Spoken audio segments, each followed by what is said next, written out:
Welcome back here at Wake Up Barstool on FS1. And right now, it's time to be joined by one of our favorite friends here on WUB and one of the preeminent NFL insiders and voices. That is Dianna Russini, here to answer all of our NFL queries. Dianna, what's going on? Thank you so much for waking up with us again this morning. Of course. Good morning. I'm sorry. I was going to join you on Tuesday with Big Cat. And he texted me, was like, hey, see you tomorrow, right? And I'm like, I'm vomiting. Like I've had the stomach bug for like 4 days and it won't go away. So I'm like basically playing a flu game right now for you guys because I just wanted to join you. Obviously, with PFT being there, I was like, I got to suck this up because he's going to make fun of me. And I'm guessing this vomiting would likely trace back to a children's school or a daycare or something. Has it ravaged the entire household? Isn't it always? They all had it last week, and I was like, oh, I'm fine. And then, of course, during a very relentless, aggressive coaching hiring cycle, not a good time. I don't know what you guys are like when you are under the weather, but like light and phone, like it bothers me a lot. So it's not a great trait when you have to be on your phone all the time. So either way, who cares about that? The New York Giants, I can tell you, are screaming from the rooftops. I talked to a bunch of people with the organization this morning, and if you think like I'm slightly energized right now, they're like 7 times more hyper than I am at this moment because they're so pumped to get John Harbaugh. Yeah, I mean, he seems like he was the one guy that they wanted. I assumed that when you were sick, it had something to do with you saw Kittle get the bottle of tequila delivered to him in the locker room last weekend. I thought maybe you partook, you helped him take it down, and that put you out of commission for a couple days. But you're saying you're not the only person to bring that up. People are like, you're just hungover. You definitely did shots. So that was just such a funny thing. And I kind of took a gamble, full disclosure. So soon as Kittle went down, I went into the tunnel, right? So most of us reporters are up in the press box. But we have access to anything during the game. And so I just figured Kittle would probably be unique in this situation, knowing that it was going to be a season-ending injury. So I was like, let me just go see. And so it was the typical scene. You see Jed York go in there. You see Claire Kittle, his wife, go in there. And I was just about to leave because I'm like, okay, not much going on. I'm going to go back up to the box and hang out. And I see this guy that I had seen on the field earlier that I knew worked for the 49ers. And under his arm was a box of Patrone. And I'm like, I don't want to jump to conclusions here, but why late in the second quarter would a 49ers employee be bringing a bottle of tequila? It must be for George. And of course, it turned out to be Jed York had asked George, like, can I do anything for you? And he's like, yeah, get me tequila. Oh, wow. Yeah, I like that. That's incredible. Did Big Dom visit him? Because I know that Big Dom from time to time has visited injured opposing players like Scattaboo. Did he visit Kittle? Yeah. I didn't notice Dom in that situation. Post game, I saw him floating around. Dom doesn't really float, but he moves. Yeah, he moves. I did see Dom in the locker room, and he's usually pretty electric because that's just his vibe. But he was sitting in one player's locker, and he was just like this, like just shooting out. And I just looked at him, and I just did there was nothing to say, The Philadelphia Eagles knew that they absolutely blew this year, and they have no one to blame but themselves. I want to ask you about the Commanders, but nobody cares about the Commanders right now. I think everyone agrees they all knocked it out of the park with David Blau. He was the #1 guy on a lot of people's list for offensive coordinator. So we won't get into that. But back to the Giants. I feel like the coordinator roles are going to be very important for Harbaugh, right? Is he just going to go back to the well of Harbaugh offensive coordinators, or is he going to look outside the realm of your Greg Romans? Yeah, so when I had a conversation with the Giants about this morning, their perspective on it was the advantage we have is we are the first team to hire the head coach. So we'd be dumb if we just went with whoever John wants when there's a gigantic field of candidates out there, right? I did have one person in football text me, you know who the Giants should bring in as OC? Brian Daboll. And I know that sounds ridiculous, but I don't think it's that bad of an idea, right? Like, let John run the ship, let him, instill an accountable culture and do all the things a head coach has to do in New York specifically, and bring Brian in there to coach Jackson. That seemed to work pretty well, but I don't think that's a reality. So I do think Todd Monken is definitely the lead candidate at this point, but I'm interested to see some of these candidates they're going to bring in. Dianna, what about, whenever there's like a big free agent visit, coaching visit like this, everybody loves to talk about don't let him out the building, right? Don't let him out the building. It's almost like you're preparing a recruiting pitch. Do you have any insight? Because when Harbaugh was supposed to visit Tennessee, he had some other things lined up. Do you have any insight as to what exactly the Giants did to charm him and manage to make him not leave the building? Yeah, here's the good thing that the Giants had working for them. John wanted them, right? So they didn't have to work that hard. Money talks, right? So he's expected to sign a 5-year deal somewhere in the range of $20 million APY, right? So that puts you up there with some of the highest paid football coaches in the NFL. So I don't necessarily think it was a hard pitch. I know that there was a lot of chatter that they're going all in. They were enthusiastic, of course, and they were trying to do everything to land this, because in their mind, they felt that he was without a doubt the number one candidate in the open market. And I think they would have been pretty darn disappointed if they didn't bring this thing home. But, with Jackson Dart showing up to the meeting and you get to meet Jackson and, you have those conversations, that always helps. If you've ever been around him, if you've seen interviews with Jackson, he's also a pretty magnetic human. So I don't think it was that tough of a push, they're hanging on his ankles at Teterboro. I don't think that's how it went down. In fact, I got some text messages even before the story broke from people close to the Giants already celebrating. So they were enjoying themselves last night knowing that they got John. Jerry? Yeah, Dianna, hey, I'm Jerry. I see you all over the Twitter. It's nice to... I know, Jerry, I read an article you wrote about me recently. I have 2 N's in my name. No, that wasn't me. That was Jerry Thornton. Yeah. You sure? Classic mix-up. I'll tell you. Total classic. Yeah. I usually don't read you, truthfully. So that's... Jerry doesn't write. I don't write. Yeah. I don't write. That's probably why I don't read you. Yeah. You know when I read you? On stupid Twitter. Yeah, I don't even know how to log into a laptop most days. Well, he does have the laptop. just got a laptop. I just got a new one. So. Jerry, trust me, if the New York Times hired me to write, you can write. So you're in good company. So I'm a big-time Steelers fan. Is there any insight you can give me on the Steelers head coaching situation? Yeah, obviously this is very new to them. So let's just start with, I think there's just so much stuff out there. So I'll try to clean up what I know. The Steelers weren't shocked this happened. They were back channeling for the last few weeks on potential candidates, knowing that this was seriously on the table. Marcus Freeman was a name that the Steelers had reached out to before. I think Marcus has really doubled down now. I feel like, once you go up to your podium and you're I'm the head coach of Notre Dame, it's going to be a tough look if he walks that back. I get the sense that that's pretty much a closed deal now. He's going to stay at Notre Dame. But from what I can gather so far, and some of this is just also talking to agents that represent a lot of these candidates, I don't think they're going to veer off the type of coach that they want. This isn't going to be a team that I expect to go for the hot OC candidate or some young guy with, that's known around the league for some great defense. I think they're going to go for more of the leader of men type thing, which I know is such a corny phrase. But I think that's where you're going to be able to find your next head coach. Look for those guys that are known for being kind of those player coaches that can hold guys accountable. And that's where it's going to start. But they just began yesterday. They're behind. Yeah. So you're if thinking you look around the league Brian right now. Flores? Brian Flores is interviewing with them. Are you asking, do I think he's got a good shot? Yeah. I don't know. I don't think so. I lean towards no, but I could also see Brian Flores going in there and just pointing to what he's been able to do with that Vikings defense, which I saw up close and personal on Christmas Day when they played the Lions. And it was kind of gross to watch after a while. You just felt bad. I was like, Jared Goff, just throw the white flag, man. What about John Gruden? Jerry wants John Gruden. John Gruden. Yeah, I love Gruden. Well, it's so funny you say that. I was looking up John yesterday because I'm like, where is he? And like, it's just pictures of him on planes. Like, what is he? Like, I'm asking you guys, like, where is he right now? What is he doing? He's outside right now, Jerry. You could go get him. He's in the building. He's down the hall. He's Go bring him out. Go get him. All it takes is one.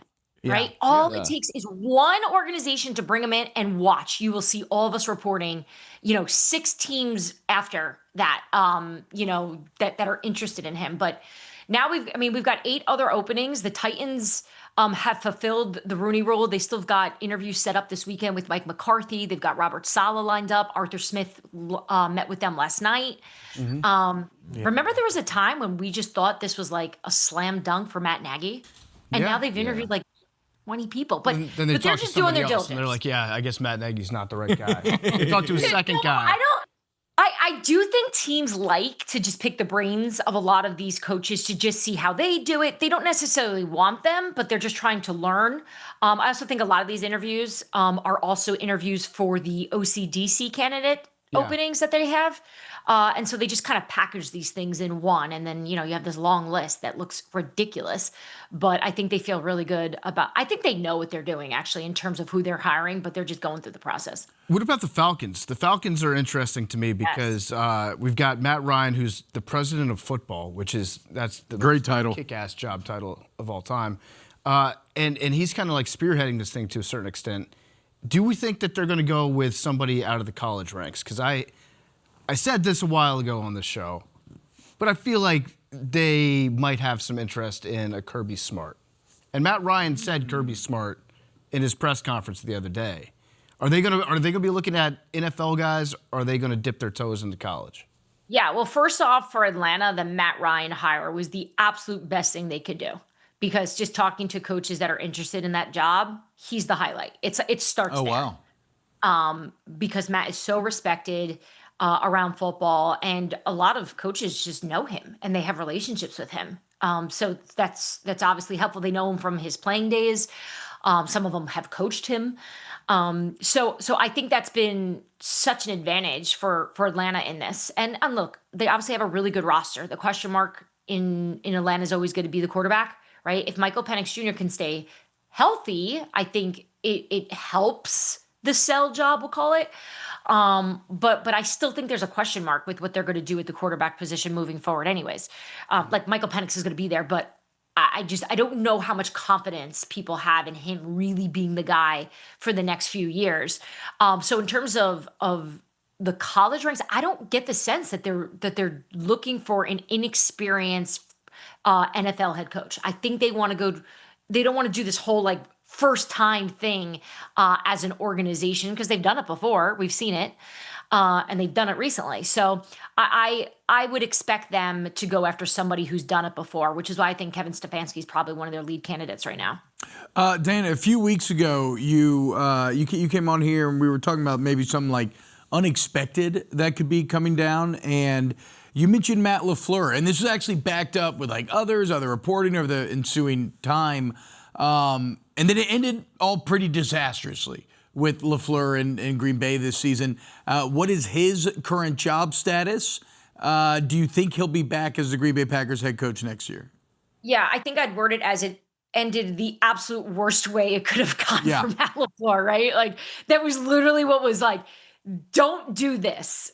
Boom, and they did it, unfortunately. No, I get the sense that Green Bay and Matt LaFleur are going to be working towards a deal, and he's going to stay there. Mm-hmm. I haven't had any conversations with anyone that has said, like, look, this thing is coming to a head. They're not willing to give him a new contract. If anything, those conversations are in deep talks right now, where they're trying to keep Matt signed up there, to stay in Green Bay. And those are one of those things where I'd say probably more than any other head coach, either who's currently a head coach or just recently was fired. That's the one where everyone around football is like, what are we missing? Why would anyone think Matt LaFleur is not good enough for the Green Bay Packers? He's obviously very good at what he does, but I just think sometimes when you see games like, unfortunately, what they did against the Bears, you lose doubt, and everyone's memories are so short. So I think for Green Bay, if the fans like him, they'll be happy that he's back. But we will see how this shakes out. But I don't expect any other, there better not be another firing at this point. I don't know if I could handle it, but if you look around the league, there's really no one, in my opinion, that would be in trouble because most are set and moving on towards the next chapter here. What about McDermott? Has McDermott reached the point now with the Bills where even if he loses, even if he gets his teeth kicked in the battle that Sean's coming up this weekend, is he going to be safe in Buffalo? Yeah, I was curious about that one before the last game. There was definitely a little smoke there where you were hearing could this be a one and done? I don't get the sense that that's going to be something serious. If they were to lose to Bo Nix, I got one. And the Denver Broncos. Jerry has one. I have one more, Diana, if you don't mind. Even after all the mean stuff you said about her in that I vlog? never said it. That wasn't me. How do you get your information? She's getting a text right now. You can see it. Yeah, she's checking something. Where are you checking? I'm not checking. Guys, there was somebody that was texting you. There was someone. I've given the show more attention than anything else I've done. The fact that I'm not on my phone is bizarre, but I'm over it, and I enjoy talking to you guys. Jerry, did you just ask me who do I talk to in football that gives me all my information? Yeah. How do you get okay? So let's say I wanted to get this information. Are you trying to get in the game, Jerry? How do I get it? I'm trying to think of how you could start. I'm trying to remember how I started. I think I broke in because people just felt bad for me because I would just cold call people a lot. I would just call, Jimmy Sexton would answer the phone. I'd be like, hi, my name is Dianna Russini, and I work at NBC 47 in whatever small town. And he's like, what? No, hang up. But eventually, I don't know. It's super competitive. I wouldn't suggest it be something that you do. Because, Jerry, you can't eat. You have no life. You can ask PFT. We've had plans about 50 times in the last 6 months that I've bailed on. Wow. And it's not because I don't enjoy the company of my friends. It's just, it's impossible to be present. So don't do this. It seems it's way more fun. That's fair. It's way more fun on Twitter. Jerry, let's do this. Why don't I just start giving you the intel I'm getting, and you can just start tweeting it out so I don't have to do it, and you can get all the glory. Yeah, he's lighting up, Diana. Listen, look at him. If we could do that with the Steelers, I'd love that. Jerry, you ever had a scoop? I get scoops here and there. I mean, publicly. Have you ever? Have you ever? I don't. Have you ever been the guy that broke a story? The dozen. The dozen. I'm the dozen insider. Yeah. There is a rush, right? If any of you, and Eric, I think you've done it before. There's definitely government names. All right. A intensity that comes with it. Well, my dog did it. It's my dog. My dog was a reputable. Diana also lied when you asked her how she got into the game. She would just copy my dog's scoops. Okay. And then that's exactly how I got to where I got. Well, you used to have Leroy was behind you on your indoor TV live hit setup. Is this the bone to pick? Yeah. You arrived here at the bone? Okay. Leroy used to be in a frame Leroy that was back there on your bookshelf, and then he died. My dog died, and you threw him away. Wow. Oh, no. Wow. I do need to update. I need to do an update thing. Even these pictures, no one looks like that anymore. What are those, your Everyone's so old. kids? Yeah. Where's Leroy? What about my dog? I know. And the thing is, I don't even want to display them. They're such a distraction to my life. I don't even know why I'm showing it off. I say it all the time. I'd be so good at this if I wasn't a mom. I know that sounds terrible. I love being a mom, but it's a lot. Even yesterday, they're getting out of their car seats when all this Harbaugh stuff is breaking, and they want to pretend drive. They're pressing the engine start. I'm like, just stop. But it's all part of it. They don't. Hey, Diana, real quick, this could be 30 seconds. How real is Shieldhouse? Because he seems to be the sexy, young, new McVay protege. But is that real, or is that just all of us projecting? Projecting. No, okay. He seems good. I think anytime you are getting this type of attention, it's because there's a lot of conversations going on behind the scenes about his potential. I had a conversation yesterday with a very high-powered agent about that idea of hiring somebody that we don't know that much about, that we're just hearing now and they're popping. And his point was, look, somebody hired Sean McVey when we all knew what Sean McVey was 10, 12 years, whatever. I think it's 10 years ago now, right? I covered Sean for years in Washington. And he was exceptional there. I will be the first to say I had no idea he was ready. None. In fact, I think I was pretty critical of it on Twitter at the time. what a bad hire, look at me now eating that because he's one of the best coaches to do it. So yeah, I think it just takes one team willing to take that chance of, look, he's got the right characteristics. We can help mold it. But most of the times, the teams that are hiring these young guys, they've got to have the structure around him with older guys that have done it to help teach the ways, because coaches will always tell you, especially after they get fired, you are never ready. You have no idea how much they do. And I know we kind of mock the job, but they'll always say, like, you're never truly ready. Like the Wade Phillips. Good perspective. Yeah, that's what he went. He went and got Wade, right? Yeah, it was Wade Phillips as the DC then. Yeah. You're plugged. And you could make an argument, though, in Cleveland. They've got Jim Schwartz there as the DC. That'd be a good landing spot for a nice young head coach, right? True. You're plugged in Philly. It looks like they are moving on from Patullo, much to Max's pleasure. Who are they going to bring in? Who's Philly looking at right now? You know what I realized? There's a lot of Irish coaches out there. There's so many Irish. Kevin Patullo's Italian. No, but I'm saying available right now. If you look around the league, we've got Irish guys coming out of everywhere. Like they're all Irish in the league right now. Wait? Do we want to McVey, Shanahan, McDaniel, McDonald, McDermott. Oh wow. The Irish they're showing up. Wow. It's like 1920s New York. Yeah, the Irish.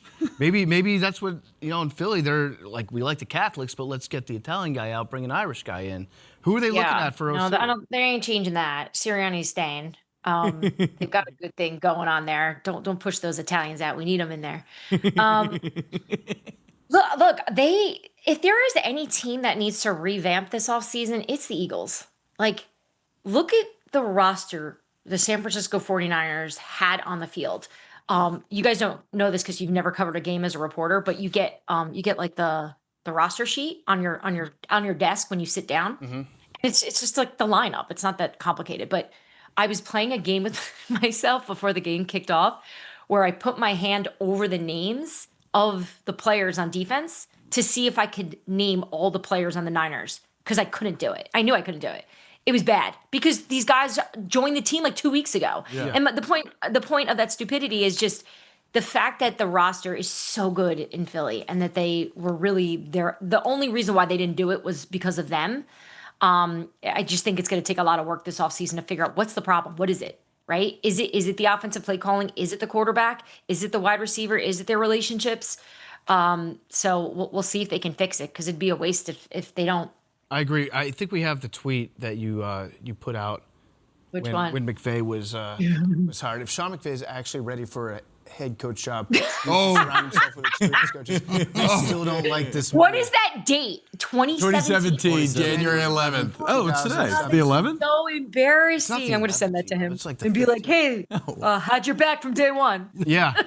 Yeah, so you got that one wrong, but that's okay. Meanwhile, like Sean McVay, any interview I want, he'll do. Like, he plays the game. Like, he's such a good guy. I feel bad now. And now, Ben Johnson's going to have to deal with like every iteration of the Shanahans after beating LaFleur. It feels like they're out for blood against him right now. Yeah. Now you've got McVay, then potentially Shanahan, and then I guess DeMeco Ryans is going from that same toe-to-toe with the whole too. tree. Yeah, he's trying Paul Bunyan. Dianna. John Payton's Irish. I just thought of that. Sorry. Oh, really? Oh, yeah. Yeah, I mean, this is what I'm saying. That, like, dude. The Irish can coach. I don't know what it is, but if I'm a GM, that's going to be my column this weekend. That's the headline. The Irish can coach. Dianna, I can't thank you enough. We kept you for podcast length here.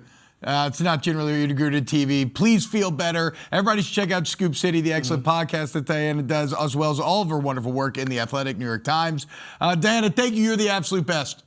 Thank you, guys. Eric, I expect a Venmo for you. It's about $200 an hour or a minute. Okay. $200 a minute? Okay. Maybe you put my dead dog I love back you guys. up Thank you so much. Dianna. All right. She hates dogs. She hates your dog. Yeah. Well, he died, though. But is that a reason that all dogs go to heaven? She should respect that dog. Yeah, but I mean, he's kind of irrelevant to her now. That shows you what it's like being an insider. It's like the next thing. The second somebody becomes not helpful to you anymore.